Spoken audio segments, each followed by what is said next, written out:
आज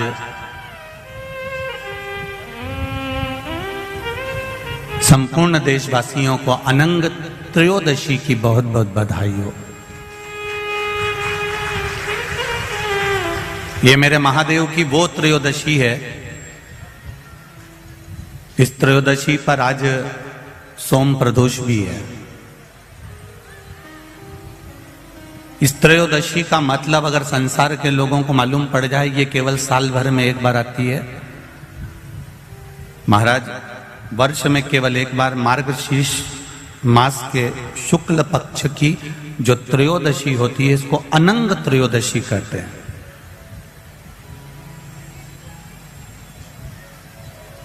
इस त्रयोदशी का महत्व,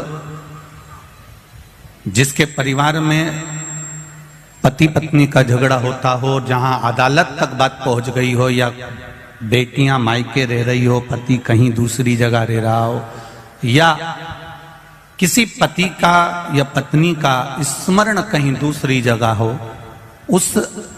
इस अनंग त्रयोदशी का मात्र स्मरण, इस अनंग त्रयोदशी का मात्र पूजन, पूरे साल भर में आप शंकर भगवान की आराधना करते हो, पर इस अनंग त्रयोदशी की आराधना का फल ही दूसरा है, इसका महत्व ही दूसरा है।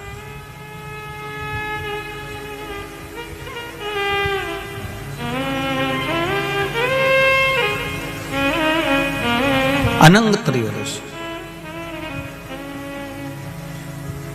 जिस दिन केवल भगवान शंकर के शिवलिंग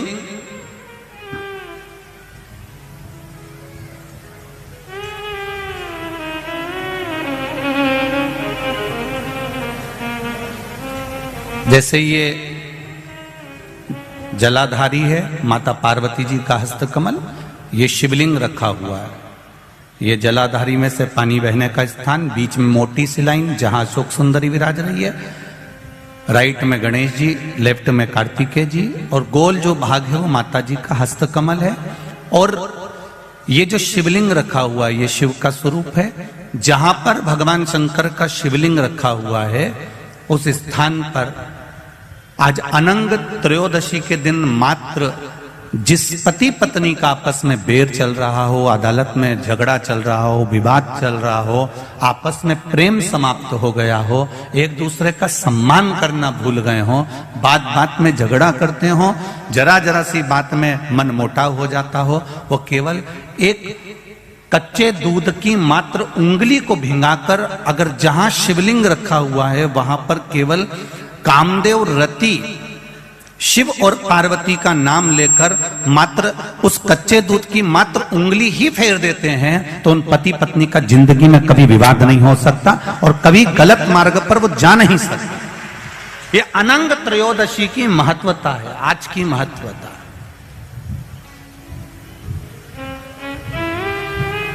केवल साल भर में एक दिन होता है जिस दिन भगवान अपने साड़ू भाई के साथ पूजाते हैं। केवल साल भर में एक दिन होता है जिस दिन महादेव कामदेव के साथ पूजाते हैं। केवल साल भर में एक दिन होता है अनंग त्रयोदशी का दिन, जिस दिन भगवान शंकर ने कामदेव को भस्म करा था और उसको अनंग कर दिया था।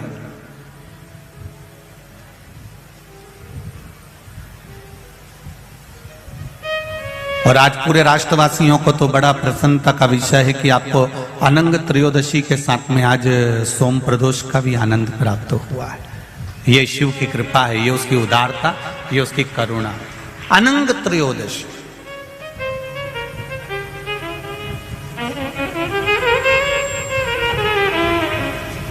अनंग त्रयोदशी।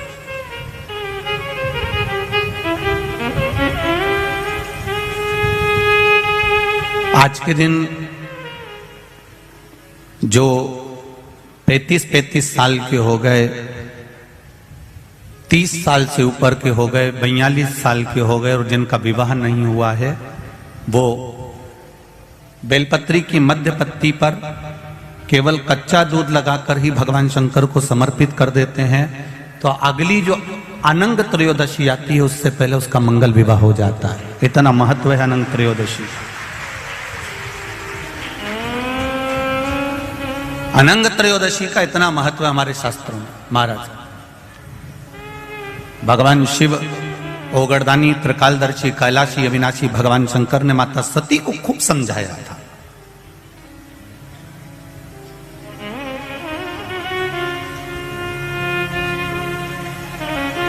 और बारंबार माता सती को समझाया गया कि आप मत जाओ अपने पिता के घर में, पर सती माता नहीं मानी थी और पिता के घर चली गई थी। आखिरी में वो भस्म हो गई थी और शिवजी ने अपने तन पर वो भस्म धारण कर ली। देवादिदेव महादेव ने वो भस्म अपने शरीर पर धारण कर ली। समय आ गया, भगवान देवादिदेव महादेव नेत्र बंद कर कर अपनी साधना में, अपने तप में, अपने आनंद में, अपने राम नाम में, अपने कृष्ण नाम में डूब गए।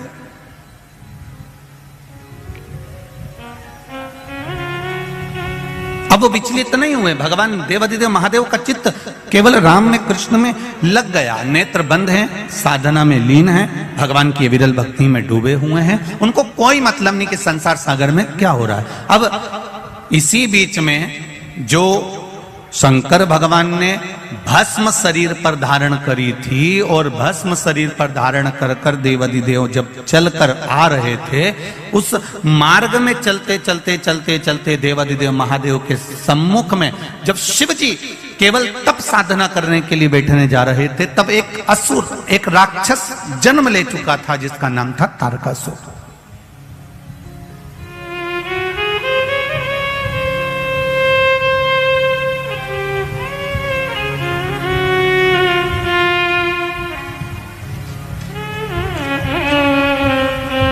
तारकासुर का जन्म हो चुका था।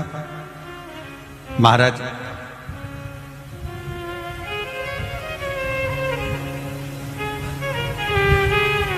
देवताओं से ज्यादा सिद्धि दानवों में होती है। देवताओं से ज्यादा सिद्धि, देवताओं से ज्यादा विद्या, देवताओं से ज्यादा तंत्र विद्या, मंत्र विद्या, साधना विद्या, सिद्धियां देवता से ज्यादा दानवों के पास होती है, राक्षसों के पास होती है।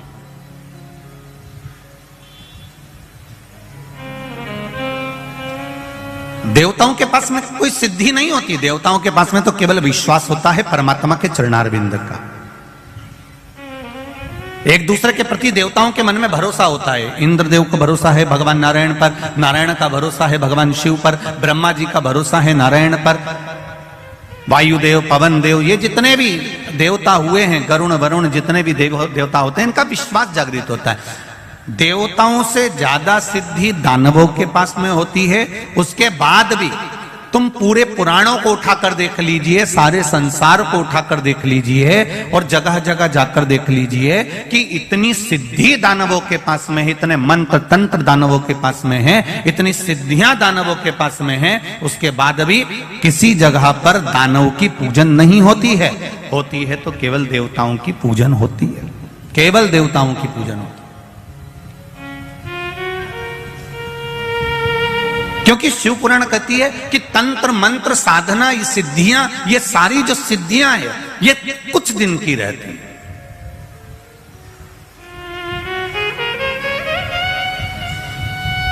असुरों की, राक्षसों की जो सिद्धियां होती हैं, ये थोड़े दिन की होती है। पर जो विश्वास होता है, भरोसा होता है, प्रेम होता है, वात्सल्यता होती है, करुणता होती है, ये कम नहीं होती, ये और बढ़ती चली जाती है।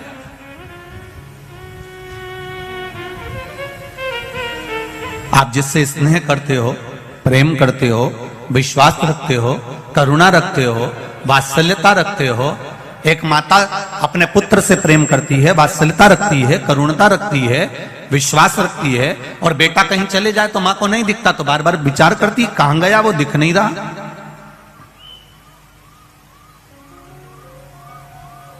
वो दिख नहीं रहा।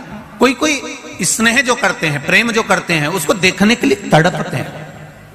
और नहीं मिलेगा तो और देखने की तड़प होगी, और नहीं मिलेगा तो और देखने की तड़प होगी। उसी तरह भगवान के प्रति जब हमारा विश्वास जागृत हो जाता है, भगवान के प्रति जब हमारा प्रेम जागृत हो जाता है, ईश्वर के प्रति हमारा भरोसा जागृत हो जाता है, हमारा वात्सल्य, हमारी करुणा और हमारा स्नेह जब बढ़ते चले जाता है, तो उस परमात्मा को देखने की ललकता हमारे भीतर भी जागृत होने लगती है। उसको देखने की ललकता हमारे भीतर और जागृत होने लगती है।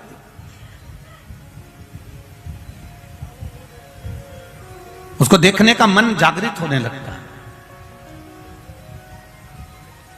देव और दानवों में यह अंतर है कि दानवों के पास में सिद्धियां ज्यादा है, दानवों के पास में बहुत सारे तंत्र मंत्र साधना है, पर देवताओं के पास में कोई सिद्धि नहीं, कोई मंत्र नहीं, कोई तंत्र नहीं, कोई साधना नहीं। और देवताओं के पास में भले मंत्र तंत्र साधना नहीं है, उसके बाद भी आज भी संपूर्ण ब्रह्मांड में, संपूर्ण विश्व में देवता पूजाते हैं, दानव नहीं पूजाते। भले उनके पास में कितनी भी सिद्धियां हो, कितना भी बल हो, कितनी भी सिद्धियां एकत्रित करके रखे हो, कितना भी तंत्र मंत्र इकट्ठा करके रखे हो, पर वो पूजाते नहीं है। हमारे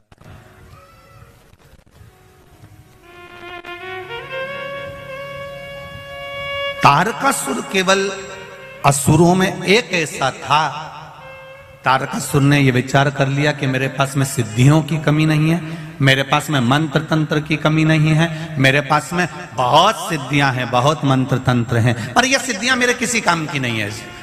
तारकासुर ने विचार कर लिया कि मुझे तो भगवान शंकर का भजन करना है, मुझे शिव भक्ति को धारण करना है और कुछ भी नहीं चाहिए।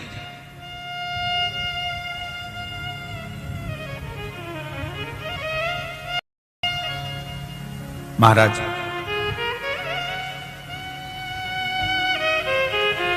यही चतुरता है।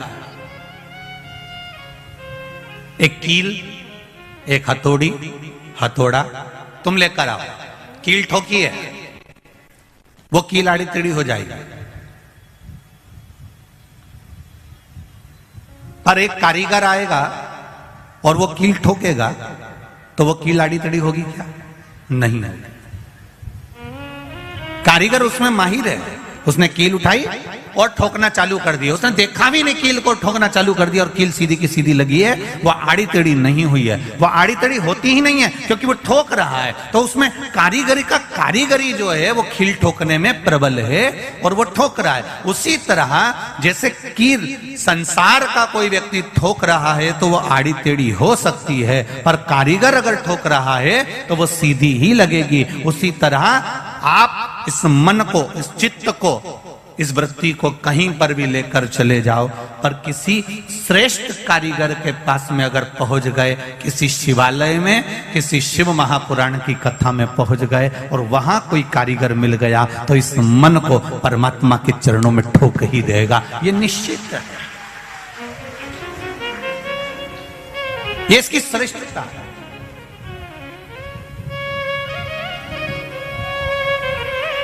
मैंने तेरे ही भरोसे, ओ बाबा तेरे ही भरोसे, हवा बिच उड़ती जावांगी, बाबा डोर हथो छड़ी ना मैं कटी जावांगी, भोले मैं तेरी पतंग, शंभो मैं तेरी पतंग, हवा बिच उड़ती जावांगी, बाबा डोर हथो छड़ी ना मैं कटी जावांगी, भोले मैं तेरी पतंग, शंभो मैं तेरी पतंग।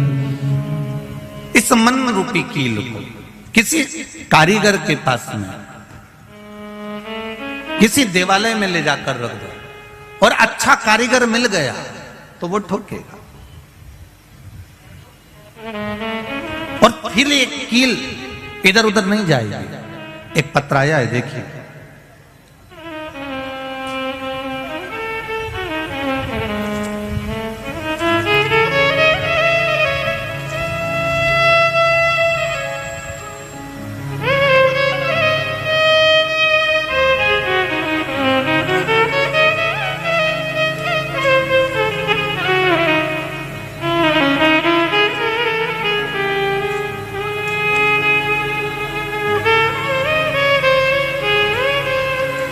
मेरा नाम भावना राजेश पोपट है। मैं मुंबई पालघर से आई हूं।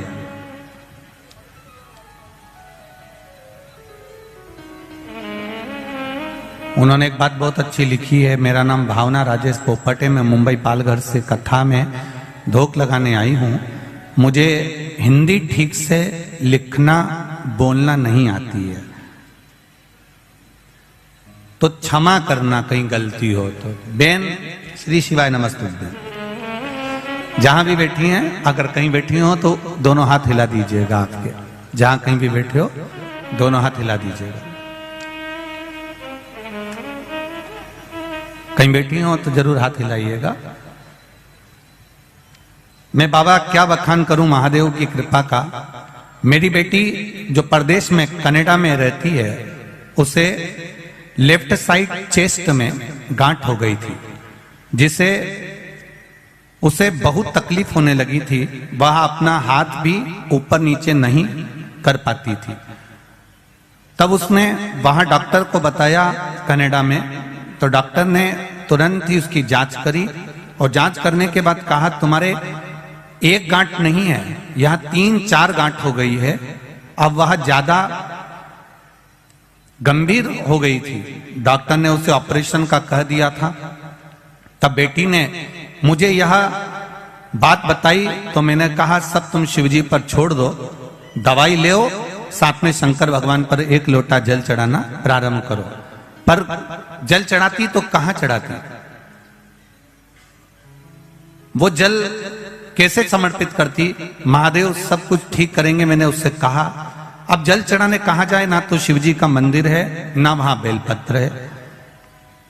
परदेश में कहां से जल चढ़ाने मंदिर को जाए? तब मैंने कहा तेरे पास में शंकर भगवान का शिवलिंग या मूर्ति हो तो उस पर जल चढ़ाना प्रारंभ कर दे। उस पर जल चढ़ाओ और वही पानी तुम पीना प्रारंभ करो। श्री शिवाय नमस्तुभ्यं का जाप करना प्रारंभ करो। जो डॉक्टर ने दवाई दी है उसको खाना प्रारंभ करो। तब बाबा एक चमत्कार हो गया बाबा की कृपा से। मैं क्या वर्णन करूं भोलेनाथ जी का। जो गठान थी उसकी दूसरी बार जब जांच कराने के लिए गई, तो डॉक्टर भी आश्चर्य में हैरान हो गया कनाडा का कि ये गठान गल चुकी थी, जो शरीर में 3-4 गठान हो चुकी थी। ये शिव कृपा। तेरी कृपा बिना न हिले एक भी अणु, लेते हैं श्वास तेरी कृपा से तनु। एक पत्रों बड़ा सुंदर।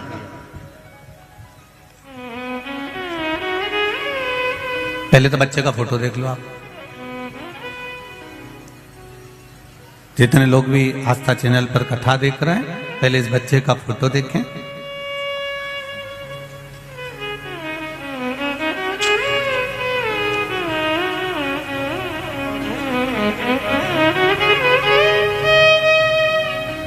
मेरा नाम मंजू बबन पांडे है। मैं औरंगाबाद महाराष्ट्र से आई हूं। कहीं बैठी हो तो हाथ हिलाइएगा। कहीं बैठी हो तो दोनों हाथ हिलाइएगा। अच्छा, उस वाले पंडाल में है क्या? तो दोनों हाथ हिलाइएगा एक बार। मेरा नाम मंजू बबन पांडे है। मैं औरंगाबाद महाराष्ट्र से आई हूं। जहां कहीं बैठी हो तो दोनों हाथ हिलाइएगा एक बार। कैमरे वाले को दिख जाए तो हमें भी दिख जाए। शंभू।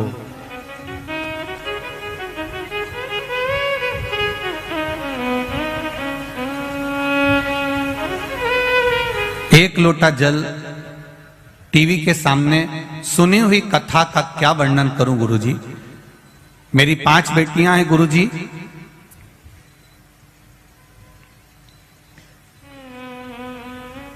तीन अप्रैल 2022 को मेरे चौथे नंबर की बेटी सोनोग्राफी करा के आई तो रिपोर्ट नॉर्मल थी।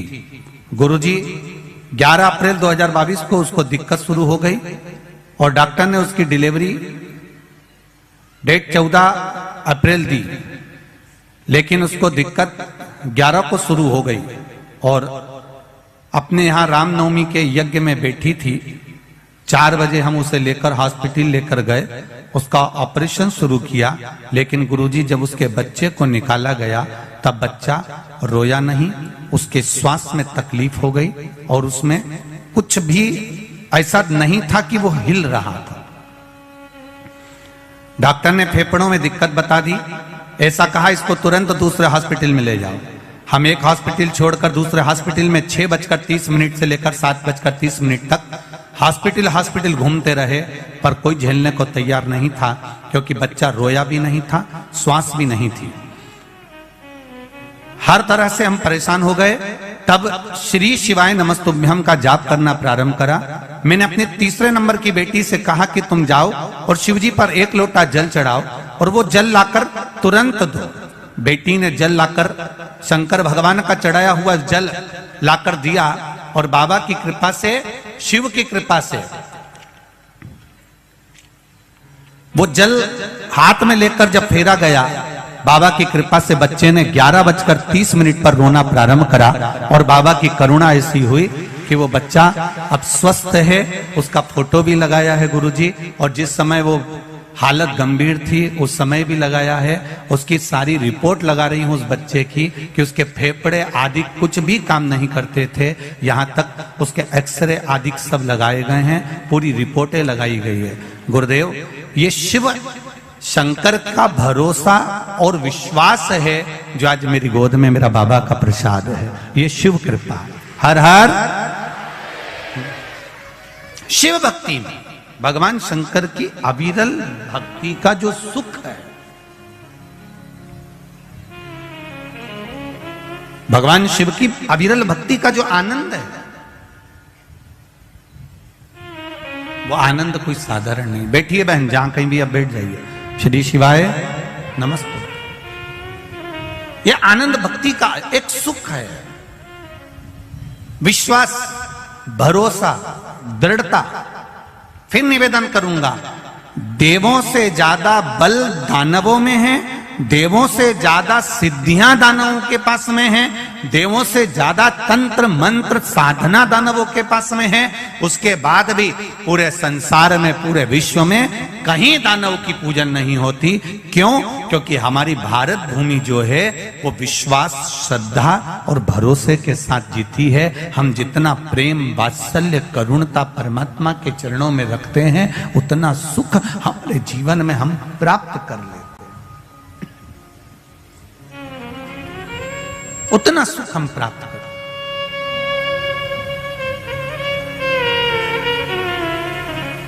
शंभो शरणे पड़ी मांगू घड़ी रे दुख काटू, दया करीने दर्शन, दया करीने दर्शन। परमात्मा की अविरल भक्ति को प्राप्त करने का सुख है श्री महापुराण की कथा। चाबी भूल जाओगे यहां पर तो घर से वापिस आना पड़ेगा।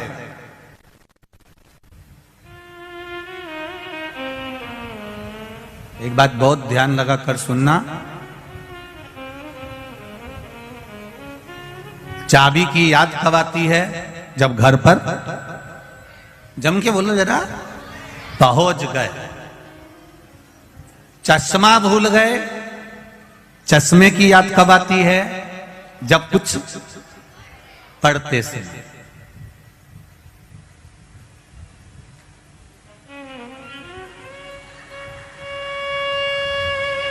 ये बत्ती सी तुमने नई नई बनवाई और डब्बी में रख ली, कथा में आ गए, सोचा प्रसाद मिलेगा तो खाऊंगी, और वो बत्ती सी तुम्हारी कहीं फ्रिज में भूल गए या कहीं रह गई। अब कुछ खाने का समय आया तो याद आई कि नहीं आई? मेरी बत्ती सी कहां है?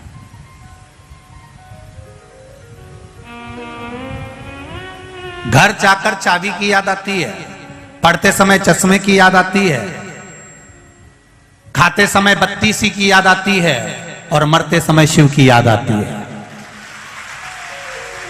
अंतिम बिंदु होता है जब एक्सीडेंट हो गया, ऑपरेशन की समय आ गया, बीपी शुगर गड़बड़ हो गए, कुछ काम बिगड़ गया, तब पंडित जी को फोन लगाया, महाराज जी महामृत्युंजय का जाप बिठा दो, मेरी बहू की तबीयत ठीक नहीं है। पंडित जी मेरे बेटे का एक्सीडेंट हो गया, महामृत्युंजय का जाप बिठा दो। पंडित जी ऐसा हो गया, महामृत्युंजय का जाप बिठा दो। अब कोई भी ये नहीं कह रहा कि कनक धारा का पाठ बिठा दो,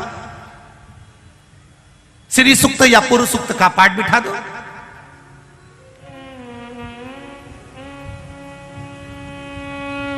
कनक धारा का पाठ, श्री सूक्त पुरुष सूक्त का पाठ कब याद आता है? जब दिवाली आती है, जब कोई शुक्रवार का दिन आता है, कभी लक्ष्मी को प्राप्त करने का दिन आता है। पर जब मृत्यु की घड़ी आती है, मौत की घड़ी आती है, जब उलझनों में मनुष्य उलझ जाता है, जब कहीं ऐसी विषम परिस्थिति में मनुष्य फंस जाता है, उस जगह पर कोई याद नहीं आता, तब मेरा महामृत्युंजय याद आता है, मेरा महादेव याद आता है। क्योंकि अंतिम क्षण में वो सम्मुख में होना चाहिए, अंतिम क्षण में वो सामने होना चाहिए। और अंत समय प्रभु, सब बोलो जरा जम के बोलो, आना वचन दिया तो निभाना पड़ेगा। आए ना आए प्रभु कुटुंब कबीरा, अंत समय प्रभु आना पड़ेगा। वचन दिया तो निभाना पड़ेगा। भगवान अंत समय में तुझे आना ही है, अंत समय में दर्शन देना ही है, ये निश्चित है। तो अंतिम बिंदु में जब परमात्मा याद आएगा, घर गए चाबी याद आई, पढ़ते समय चश्मा याद आया, खाते समय बत्ती सी याद आई, और मरते समय शिव याद आया कि कोई महामृत्युंजय का पाठ बिठा दो, मेरा यहाँ ये तकलीफ आई है, महामृत्युंजय का अनुष्ठान करा दो। शिव को याद कब करा गया? जब अंतिम घड़ी आई, अंतिम क्षण आया, अंतिम पल आया। और शिव महापुराण की कथा कर रही है, अगर अंतिम क्षण में आप शंकर भगवान को याद कर रहे हो, उससे अच्छा है पहले ही चाबी को संभाल के रख लेते, पहले ही चश्मे में डोरी लटका के रख लेते, और पहले ही बत्तीसी को अपने बैग में रख लेते। उसी तरह महादेव को एक लोटा जल प्रतिदिन चढ़ा लेते, तो ये दिन ही नहीं आता, ये दिन ही नहीं आता, ये तकलीफ ही नहीं आती।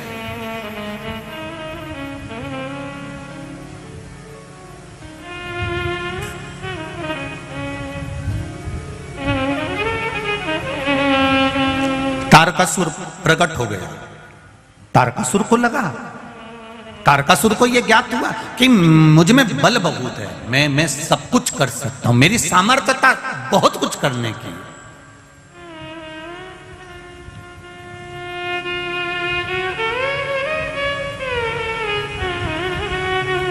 संसार में जितने लोग जन्मे हैं ना,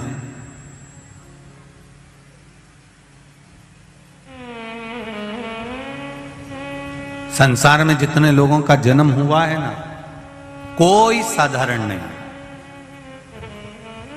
सब भगवान की कृपा से जन्मे हैं, सब भगवान की करुणा से जन्मे। बस थोड़ा सा तालमेल मिलाने की जरूरत है। इतने चतुर चतुर लोग संसार में हैं, इतने विद्वान विद्वान लोग संसार में हैं, उसके बाद भी भूल कर जाते हैं परिवार में रहकर। पाँव में जब चप्पल पहनते हैं तो दोनों चप्पल का नंबर एक ही रखते हैं, दोनों चप्पल का नंबर एक ही रखा। 8 नंबर की चप्पल आती है तो इस पाँव में भी 8 नंबर पहनेंगे, इस पाँव में भी, बोलते जाओ जरा, 8 नंबर पहनेंगे। हो सकता है तुम्हारे बड़ोदरा में ऐसा होता हो कि इसमें 9 नंबर, इसमें 8 नंबर, तो बात दूसरी। पर हमारे यहाँ तो नहीं होता, हमारे यहाँ तो अगर 7 नंबर की चप्पल है तो दोनों 7 नंबर की है, 8 नंबर की है तो दोनों 8 नंबर की है, 9 नंबर की है तो दोनों 9 नंबर की है। और अगर एक चप्पल दूसरे नंबर की पहनकर चल लो तो बहुत लंबा चल सकते हो क्या? एक 8 नंबर की पहन लो और एक 9 नंबर की पहन लो, तुमसे कोई कह दे जाओ जरा यहाँ से वहां तक चले जाओ, चल सकोगे? नहीं, या तो चप्पल काट लेगी या फिर चलने में तकलीफ आएगी, पाँव दुखेगा, कुछ ना कुछ प्रॉब्लम खड़ी हो जाएगी। अब इतनी विद्वत्ता सब में है कि चप्पल एक ही नंबर की होना चाहिए। अगर एक चप्पल 8 नंबर की और एक 9 नंबर की है तो बहुत लंबा नहीं चल सकते। उसी तरह परिवार में रह रहे हो, घर में रह रहे हो, तो निवेदन है पति पत्नी जब दोनों साथ रहें, भाई भाई जब साथ रहें, देवरानी जेठानी जब साथ रहे, सास ससुर जब साथ में रहें, बहुएं अपने परिवार के साथ में रहे, तो निवेदन है जैसे चप्पल 1 नंबर की होती है, जब आप अपना मायका छोड़कर ससुराल में आ जाओ, आप कौन से नंबर की चप्पल रखते हो, कितना क्रोध रखते हो, कितना वाणी में क्या रखते हो, उससे कोई मतलब नहीं होना चाहिए। अब ससुराल में आ गए हो तो चप्पल का एडजस्टमेंट कर कर चलना, अर्थात अपने को उनके नंबर से मिलकर चलना पड़ेगा, तब जाकर लंबा चल सकते हो। अगर इससे मिलकर नहीं चले तो थोड़ा जाने के बाद में अदालत पहुंच जाओ।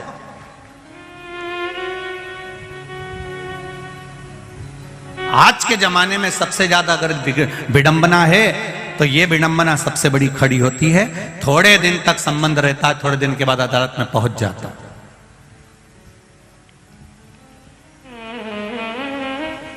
बड़ा दुख होता है कि पिताजी ने 25 लाख 50 लाख खर्च करा, 40 लाख खर्च करा, 10 लाख खर्च करा, पिताजी ने बेटी के विवाह में खर्च करा, उधर बेटे के विवाह में खर्च करा, दोनों का नंबर नहीं मिल पाया, बहुत लंबा नहीं चल पा, बहुत लंबा नहीं चल पा।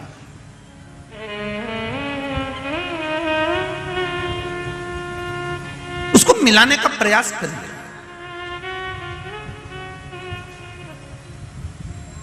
भक्त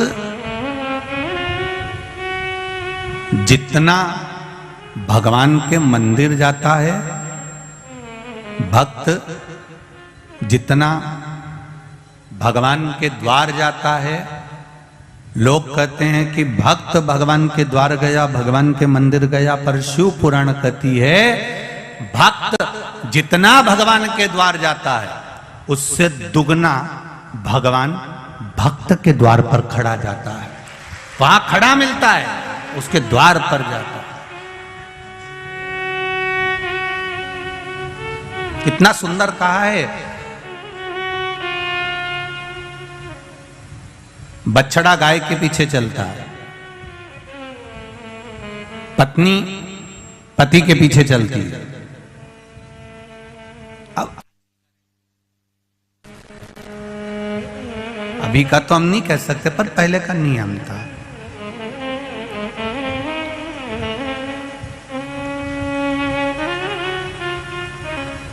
पहले का एक बहुत नियम था कि पत्नी पति के पीछे। एक हमने पहले भागवत जी में एक लीला श्रवण करी थी भगवान कृष्ण की, कि एक गोपी भगवान को बहुत घर जा जाके रोज चोरी का इल्जाम लगाती थी, रोज प्रतिदिन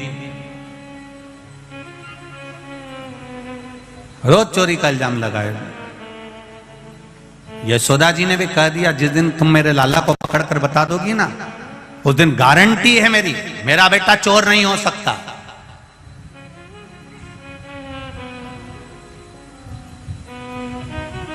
इसने भी कह दिया।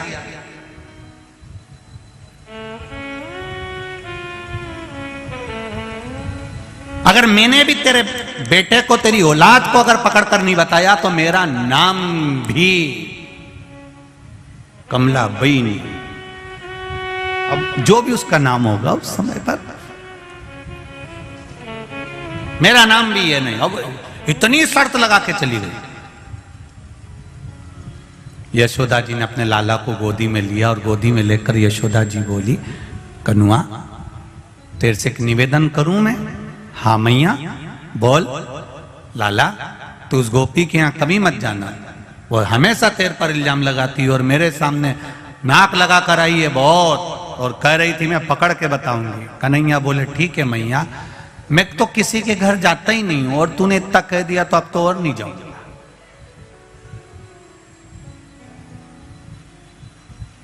ये मानने वाला है। सबसे पहले उसी गोपी के घर गया, सबको लेके गए। अब गोपी भी इतनी समझदार थी, इतनी चतुर थी कि उसने आज लाला को पकड़ने के लिए मटकी के नीचे घंटी लगा दी थी। आज आप सभी को नीचे लगा मनसुखा, श्रीदामा, मधुसूदन, फिर दाऊ, फिर ऊपर चढ़े कन्हैया।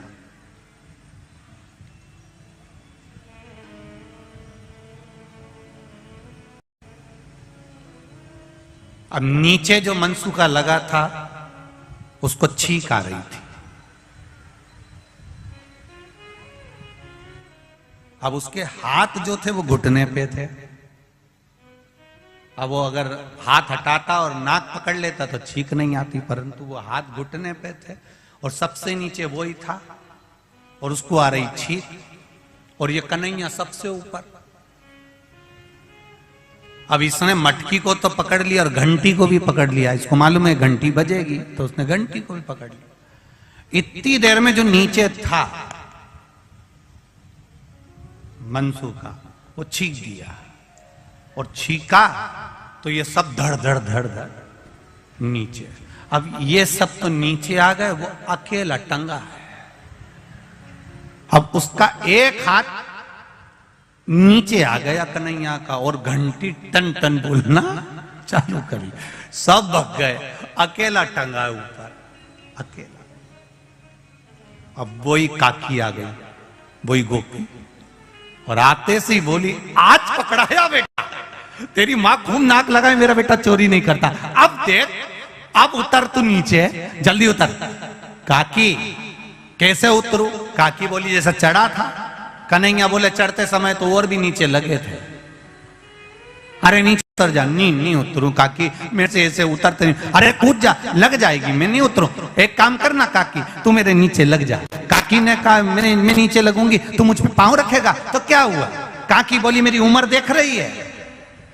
काकी बोली मेरी उम्र तो देख, 72 साल की मेरी उम्र है। इतने में कन्हैया बोला चुगली करने में उम्र नहीं देखती।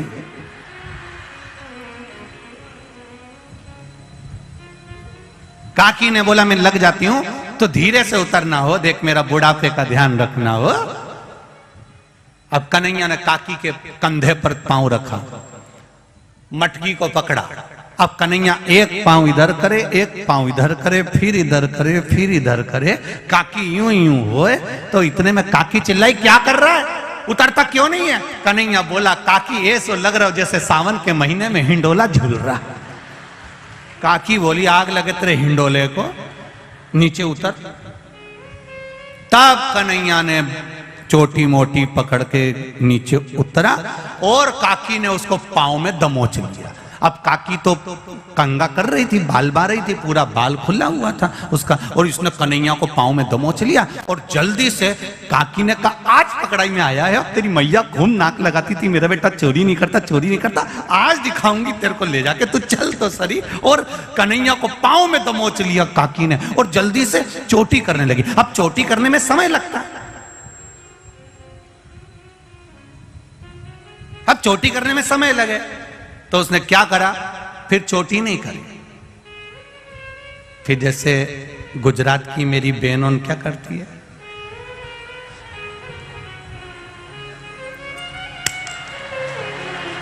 उनमें। और वैसे भी देखो, लड़ने जाओ ना तो जूड़ा थोड़ा एनर्जी देता है। चोटी में और जूड़े में अंतर आता है। तुम देखना, जब तुम माताएं आपस में लड़ रही हो ना, तो वो थोड़ी थोड़ी देर में बोलते चलो, मतलब ऐसा लगता है कि इससे एनर्जी मिलती है। जैसे वो हमारे यहाँ हलवाई जब जलेबी बनाता है तो ऐसा खींच के बनाता है, तो एनर्जी मिलती है, तब जले। तो बल तो जरा, तो उससे बल मिलता है। अब काकी ने बाल बांध लिया, और बाल बांध के कहे चल जल्दी कन्हैया, चल उठ तो जरा, तेरी मैया के पास चल तो जरा। अब इतने में कन्हैया कहे काकी मैया के पास मत ले जा, तुझे मेरी सौगंध है, काकी मैया के पास मत ले जा। काकी तो मानने को तैयार नहीं, ले गई हाथ पकड़ के बाहर, ऊपर से दरवाजे में लगा दी कुंडी, ताला लगाया, और लगा के सीधे बाहर लेकर गई। इतनी देर में कन्हैया जमीन पे सो गया, उठे ही नहीं। उठ, तेरी मैया के पास चल। नहीं जाऊंगा, नहीं जाऊंगा, नहीं जाऊंगा। मचल गया, नीचे सो गया, जमीन पर पड़ गया, नहीं जाऊं, नहीं जाऊं। काकी भी वहीं बैठ गई। अब काकी वहां बैठी और बैठते से ही कन्हैया उठ के बैठा और बैठते से बोला, काकी, ओ काकी, तेरे सिर की सौगन कभी मक्खन की चोरी नहीं करूंगा। इतने में काकी बोली, तू मेरी सौगन खा रहा है, तेरी मैया की सौगन क्यों नहीं खाता? कन्हैया बोले, काकी मेरी एक ही मैया है। इतने में काकी बोली, मैं दो चार हूं। थोड़ी देर बाद कन्हैया ने काकी के दोनों कान पकड़ लिए।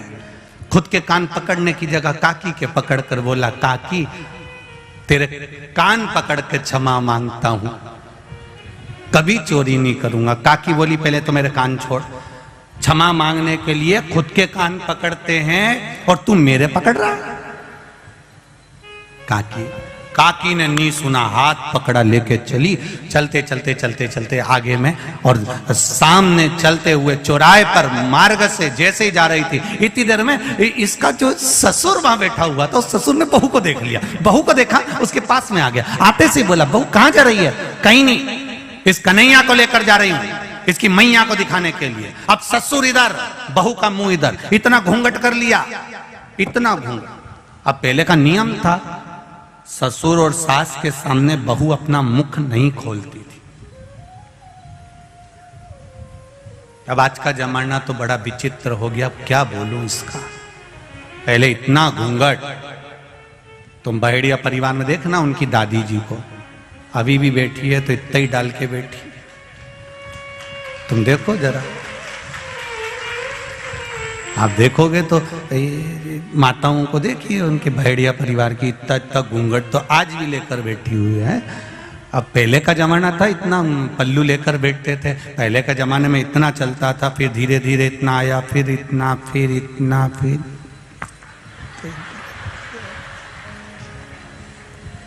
अब तो देखते रह जाओगे, मिल रहा। अब वो इतना पल्लू इतना हो गया। अब तो बहुएं भी 2 बार इतना पल्लू करती हैं। जब शादी कर कर आती हैं तब इतना पल्लू करती हैं, क्योंकि मुंह दिखाई होती है तो सोने की रकम मिलती है।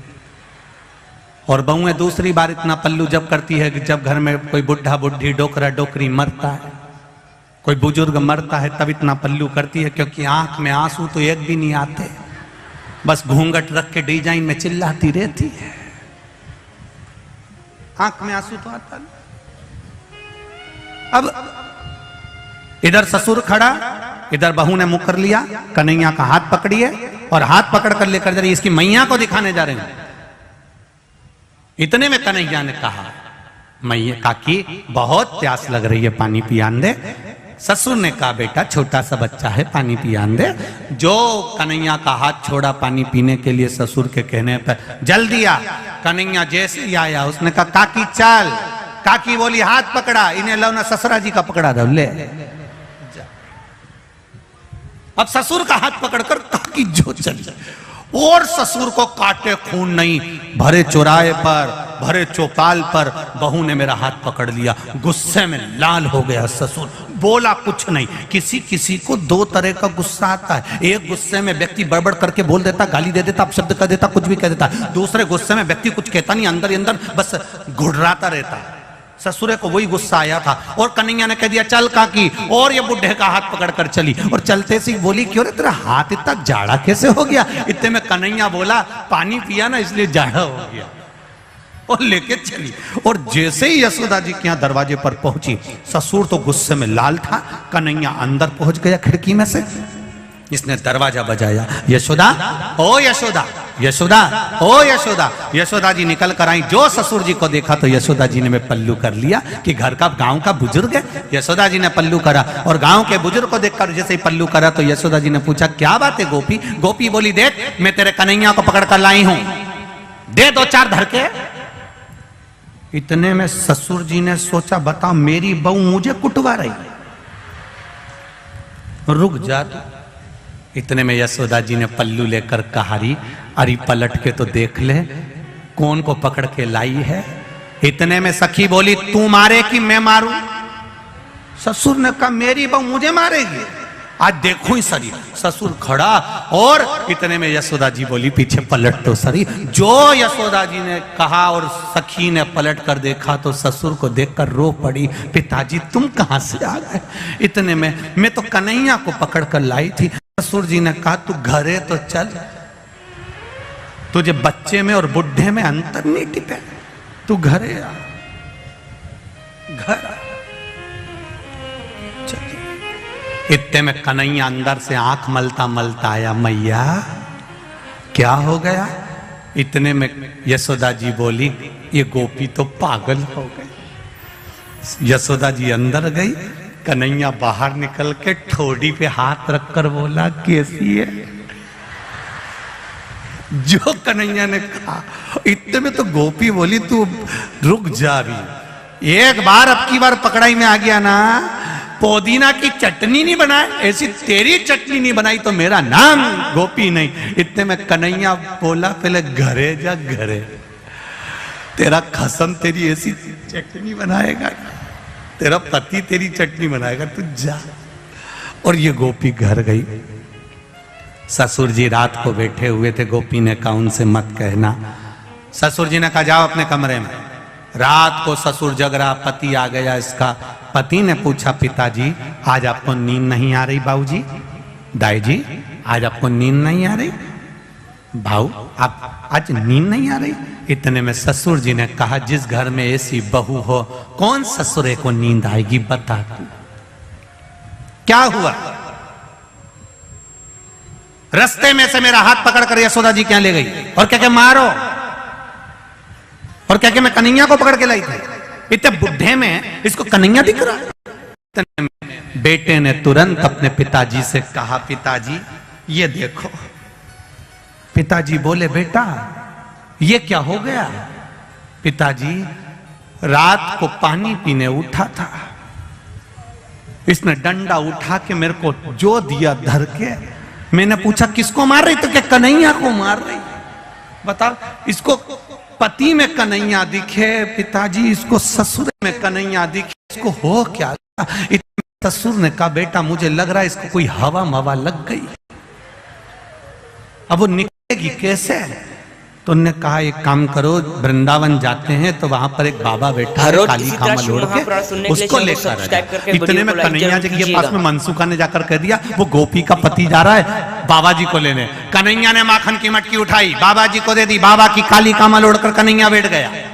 इतने में इसका पति आकर बोला बाबा मेरी पत्नी को कोई हवा धर गई बाबा, उसको सही कर दो बाबा। बाबा ने कहा चलो। आगे आगे इसका पति, पीछे पीछे बाबा, काली कमल ओढ़कर कन्हैया गए। और जो पहुंचे इतने में कन्हैया ने कह दिया ससुर भी दूर रहो, पति भी दूर रहो, पहले मुझे देख के आन दो कि कौन को हवा लगी है। कि वो बैठी है दरवाजे पे बैठी थी। कन्हैया काली कमल ओढ़कर जो गए और ओढ़कर जाकर कम्बल हटाकर बोले काकी कैसी? काकी बोली कन्हैया आ गया। अब जैसे ही बोली कन्हैया आ गया, इतने में तो ससुर और पति दोनों चिल्ला के बोले बस बाबा हवा ये लगी है। हर एक में कन्हैया दिख रहा है। अब बताओ तुम में भी कन्हैया दिख रहा है बाबा, इसको कन्हैया दिखना बंद हो जाए ऐसी कृपा कर दो। इतने में भगवान ने कहा तुम चिंता मत करो, इसको दरवाजा लगाने का बहुत शौक है, इसको अंदर खटिया से बांध दो। कमरे में खटिया से बांधा, 5 किलो मिर्ची लाओ, एक तगाड़ी कंडा जला के ला, लकड़ी जला के ला, अंदर रखो। 5 किलो मिर्ची झोंक के दरवाजा लगा के बाहर बैठ गया। थोड़ी देर बाद अंदर गया, सबसे कह दिया अंदर मत आना। अंदर जाके पूछे काकी कैसी? काकी क्या थी? तो रुक तो सही। पति आकर बोले बाबा थोड़ा ठीक है। कन्हैया ने काकी से पूछा अब चुगली करेगी? मेरी मैया के पास जाके कुछ बोलेगी? इतने में ससुर ने कहा बाबा इससे पूछो कहीं कन्हैया तो नहीं दिख रहा है। इतने में खड़े हो जाओ। कन्हैया ने पूछा ये कौन है? महाराज ससुरा जी। ये कौन है? महारा पति देवता। मैं कौन हूं? कन्हैया। इतने में ससुर ने कहा बाबा 2 भूतड़ी तो निकल गई, एक बच्ची है 5 किलो और झोंक दो तुम तो। और झोंको 5 किलो, और उन्हें ली ने 5 किलो मिर्ची और झोंक दी। ले अब की बार कन्हैया ने पूछा, ये कौन? महारा ससुरा। ये कौन? महारा पति देवता। आज जो बोले, ये मैं कौन? बाबा। बाबा तुम्हें कहीं कन्हैया दिख रहा है? बिल्कुल नहीं दिख रहा, बिल्कुल।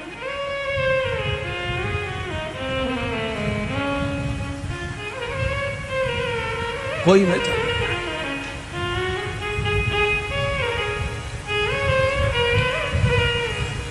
हृदय चित्त से कथा कर रही है।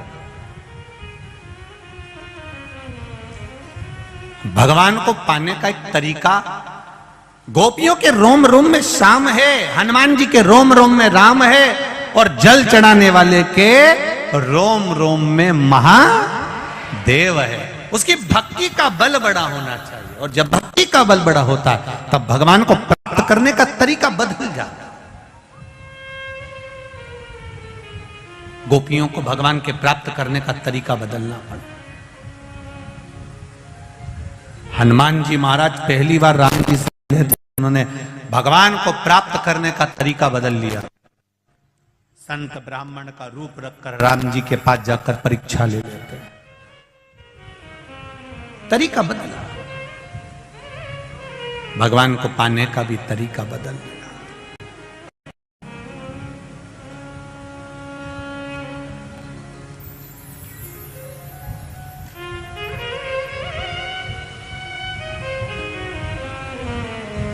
भगवत तत्व की प्राप्ति का तरीका बदला। बस शिव कथा यही कर रही है। आप दिल से, हृदय से, चित्त से, मन से जब भगवान की शरणागति ग्रहण करते हो तब भगवान आपको पकड़ लेता है। गाय के पीछे बछड़ा चलता है, पति के पीछे पत्नी चलती है, और भक्त के पीछे मेरा महादेव चलता है। वो पीछे पीछे चलता है।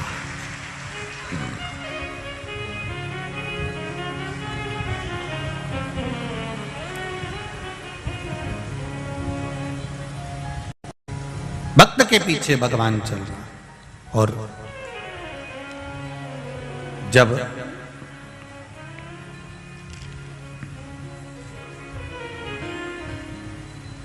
भक्त के पीछे जब भगवान चलता है तो वह अपने भक्त को कभी दुखी नहीं देख सकता। अपने भक्त को कभी वो दुखी नहीं देख सकता। आप सबसे एक निवेदन, तारकासुर से थोड़ा सा सीखना है हमको कि तारकासुर असुर होकर, राक्षस होकर भी भगवान शंकर की भक्ति को नहीं छोड़ा था। जीवन में तकलीफें आती हैं, कष्ट आता है, रोग आता है, बीमारी आती है, तकलीफ आती है। कभी ये विचार मत करना कि भगवान ने मेरा साथ छोड़ दिया। कई लोग कहते हैं कि कोई मर गया तो लोग भगवान को छोड़ देते हैं, भगवान को भजना छोड़ देते हैं, पूजन छोड़ देते हैं। नहीं नहीं, लोग कहते हैं क्या भगवान की दृष्टि हमारी ओर नहीं है? लोग कहते हैं क्या भगवान हमको नहीं देखता? इतना दुनिया भर का दुख हमको मिला है, दुनिया भर का कष्ट हमको मिला है। ऐसा नहीं है, भगवान देखता है, पर भगवान कहता है कि जो दुख, जो तकलीफ, जो कष्ट है वो हमारे कर्म के अनुसार है, और उस कर्म का भोग हमको भोगना ही पड़ता है। मत बुरे कर्म कर बंदे, मत बुरे कर्म कर बंदे, वरना पछताए। भगवान की आंखों से तू बच नहीं पाएगा, तू बच नहीं पाएगा। अरे ओ अज्ञानी मत करना, अरे ओ अज्ञानी मत करना। पुजारी पुजारी खोल जरा पट द्वार, पुजारी खोल जरा पट द्वार, पुजारी खोल जरा पट द्वार, पुजारी खोल जरा पट द्वार।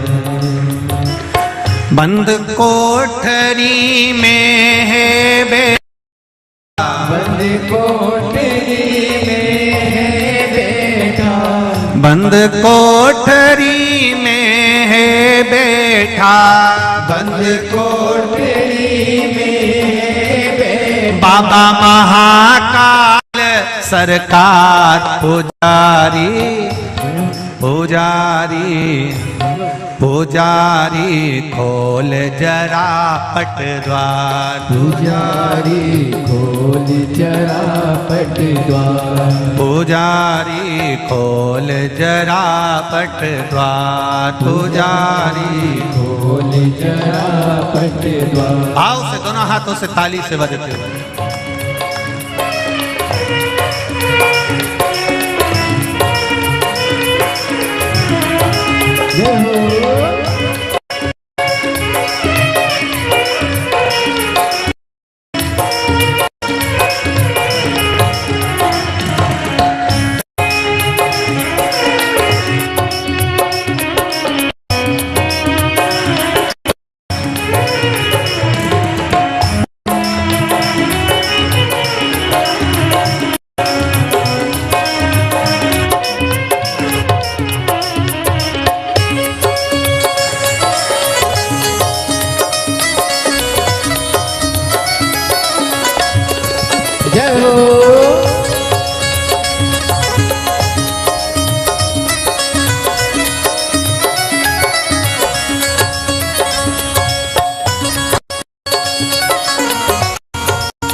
आनंद घन यहाँ बरस रहा है, आनंद पता पत्ता हर्ष रहा है। श्री शिवाय नमस्तुभ्यं, हर हर महादेव। गौरी शिव महापुराण सुनने के लिए चैनल को सब्सक्राइब करके वीडियो को लाइक जरूर कीजिएगा। कहे कोई तरस रहा है, पी कहे कोई तरस रहा है। बंद कामटरी में है बैठा, बंद कोठरी में है बैठा, ओ बंद कोठरी में है बैठा, बंद कोठरी में है बैठा। बाबा महाकाल सरकार, पुजारी पुजारी पुजारी खोल जरा पट द्वार, पुजारी खोल जरा पट द्वार, पुजारी खोल जरा पट द्वार, पुजारी खोल जरा पट द्वार। बंद कोठरी में है बैठा, बंद कोठरी में है बैठा, ओ बंद कोठरी में है बैठा, बंद कोठरी में है बैठा। बाबा महाकाल सरकार, पुजारी पुजारी पुजारी खोल जरा पट द्वार, पुजारी खोल जरा पट द्वार, पुजारी खोल जरा पट द्वार, पुजारी खोल जरा पट द्वार।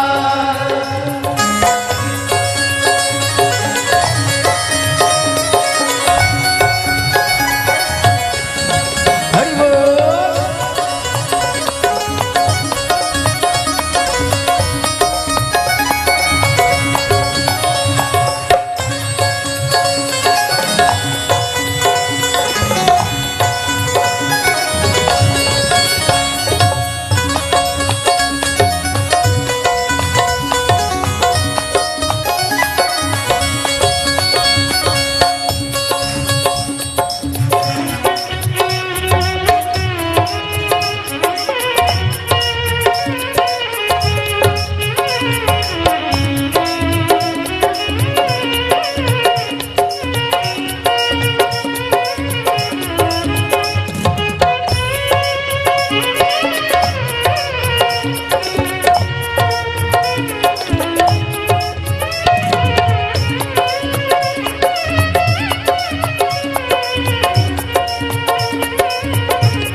तन मन धन सब तेरे अर्पण, तन मन धन सब तेरे अर्पण, बुद्धि सहित मन तेरे अर्पण, बुद्धि सहित मन तेरे अर्पण, यह जीवन भी तेरे अर्पण, यह जीवन भी तेरे अर्पण।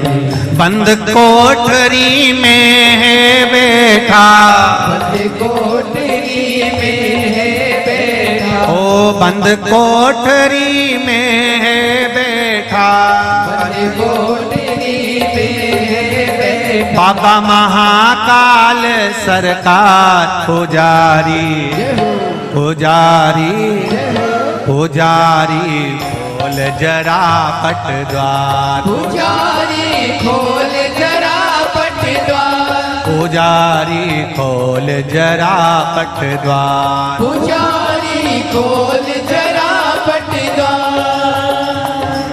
बंद कोठरी में है बैठा, बंद कोठरी में है बैठा, ओ बंद कोठरी में है बैठा, बंद कोठरी में है बैठा, बाबा महाकाल सरकार पुजारी पुजारी पुजारी खोल जरा पट द्वार, पुजारी खोल जरा पट द्वार, पुजारी खोल जरा पट द्वार, पुजारी खोल जरा पट द्वार। ओहो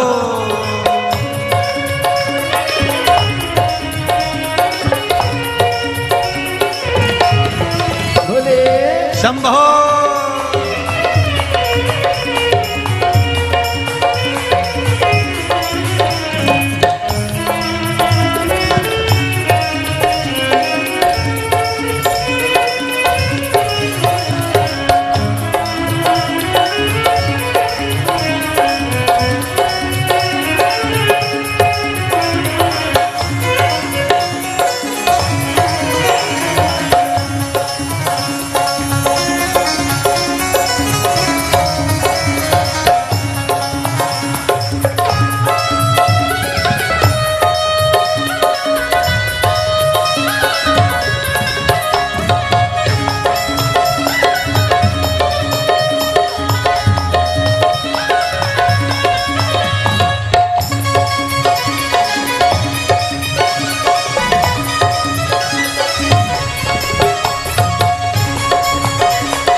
आस लगा बैठे हैं, तेरी आस लगा बैठे हैं, तेरी आस लगा बैठी हूँ, तेरी आस लगा बैठी हूँ, अपना आप मिटा बैठी हूँ, अपना आप मिटा बैठी हूँ, ओ अपना आप मिटा बैठी हूँ, अपना आप मिटा बैठी हूँ, बंद कोठरी में है बैठा, बंद कोठरी में है बैठा, ओ बंद कोठरी में है बैठा, बंद कोठरी में है बैठा, बाबा महाकाल सरकार पुजारी, पुजारी, पुजारी खोल जरा पट द्वार, पुजारी खोल जरा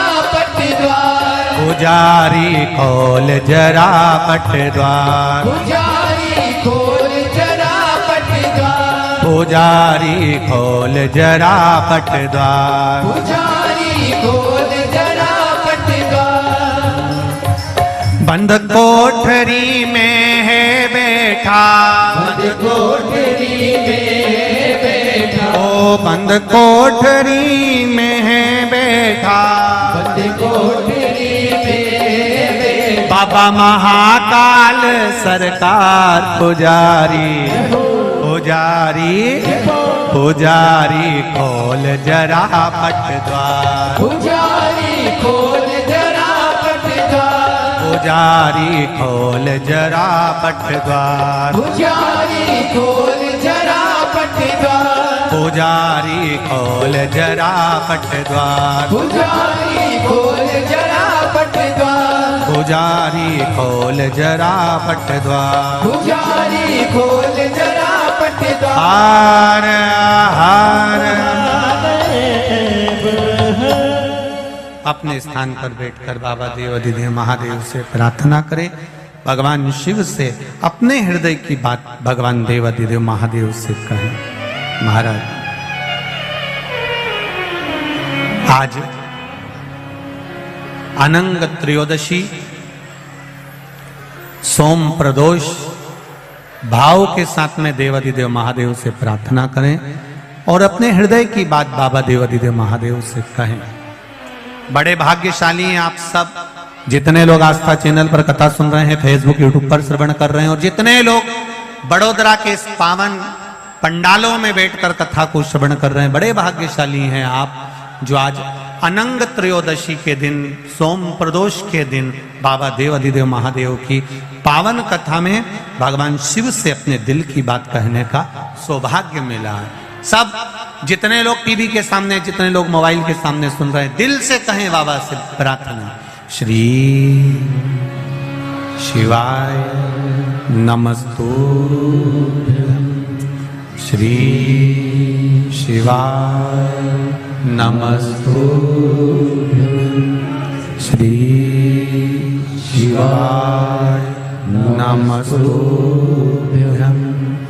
श्री शिवाय नमस्तुभ्यं, श्री शिवाय नमस्तुभ्यं। भोला सब दुख काटो हो, भोला सब दुख काटो, शिव शंकर जपूं तेरी माला, भोले बाबा जपूं तेरी माला, भोला सब दुख काटो मारा, ओ भोला सब दुख काटो। शिव कृपा भगवान देवाधिदेव महादेव की पावन कथा कर तारकासुर भगवान